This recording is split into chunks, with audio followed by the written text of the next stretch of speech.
Hey gang, it's me, Dr. Steve, coming to you from the beautiful Caribbean, or Caribbean for you pirate movie fans. I'm here on vacation with my family, but I just had to comment on the epic speech President Trump gave over the weekend at CPAC. It was pretty amazing. As I'm sure many of you know, Trump took to the stage at the Conservative Political Action Committee's 2023 conference in D.C., and he outlined his agenda, not just for his second term, but also how he's going to win. Again, we all know we are in a post-2020 election world.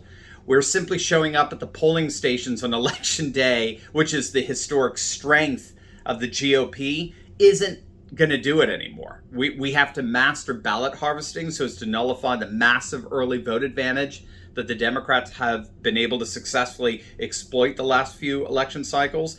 Remember, we've talked a lot about what's called the SoCal ballot harvesting strategy. It's a very, very successful strategy employed by Southern California Republicans. It's won 2 elections in a row in that area in 2020 and 2022.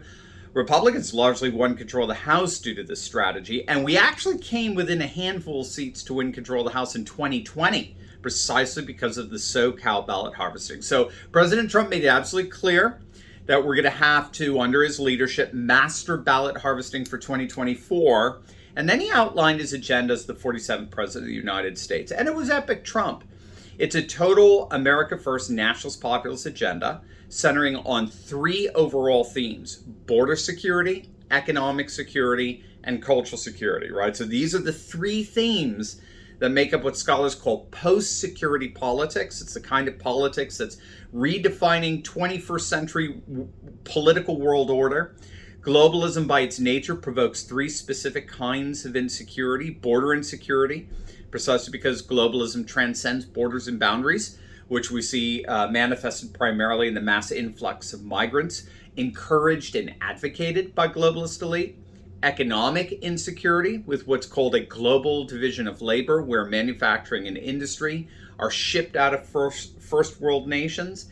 And cultural insecurity, where our customs and our traditions that we revere are now rebranded as racist, bigoted, and all kinds of phobic by the introduction of what's known as globalist emancipatory politics. So Trump, in response to these 3 insecurities provoked by globalist dynamics, outlined an agenda centered on border security, economic security, and cultural security. So he promised to fund a massive increase in Border Patrol, colossal increase in the number of ICE deportation officers, promised to finish the wall once and for all, institute mass numbers of deportations, particularly gang members who illegally crossed the border. When I get back to the States, we're going to have as one of our guests a Patriot militia member who's on the front lines of the border war here, where he's part of the border militia in Texas. Wait till you hear the eyewitness report this guy's going to give us. It's absolutely crazy. So Trump is promising to fully secure the border in such a way that can't be undone, as it were. Now, of course, he promised to reinstitute energy independence, unleash an economic boom, the likes of which we've never seen, centered on revitalized manufacturing and energy independence. And culturally, he's promising to make parental rights the centerpiece of a new Patriot America, national school choice, to break the monopoly of the teachers' unions across the nation. He'll give parents total control over school boards, enable them to more easily get rid of woke administrations. He proposed a ban on what he called chemical and surgical castration of youth throughout the country. He promised to ban men from competing in women's sports anywhere in the country. He promised to end the cultural Marxist diversity, equity, and inclusion programs that bumbling Biden is implementing throughout the nation.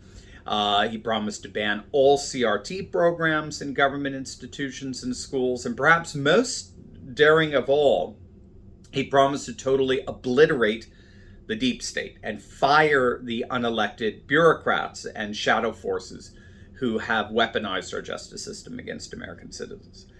It was a great speech, and he was clearly rewarded for it. The straw poll that came out from CPAC was an obliterating landslide. Trump got 62% of support among the 2,000 attendees. DeSantis came in a distant second with 20%.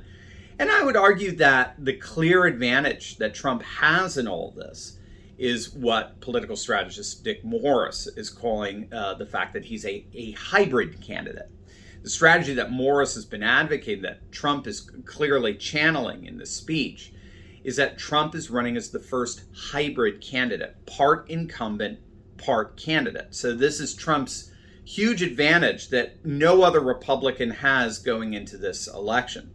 So as a candidate, as a challenger, he'll go around slamming Biden on high gas prices, inflation, open border, and the like.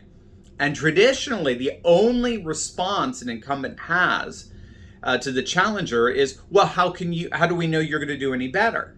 And that tends to be the Achilles heel of any challenger. The incumbent's like, well, at least I got a record. At least we know what you're going to get with me. How do we know with you it's not even going to be worse? But this is the advantage of Trump's hybridity. Biden can't say that anymore.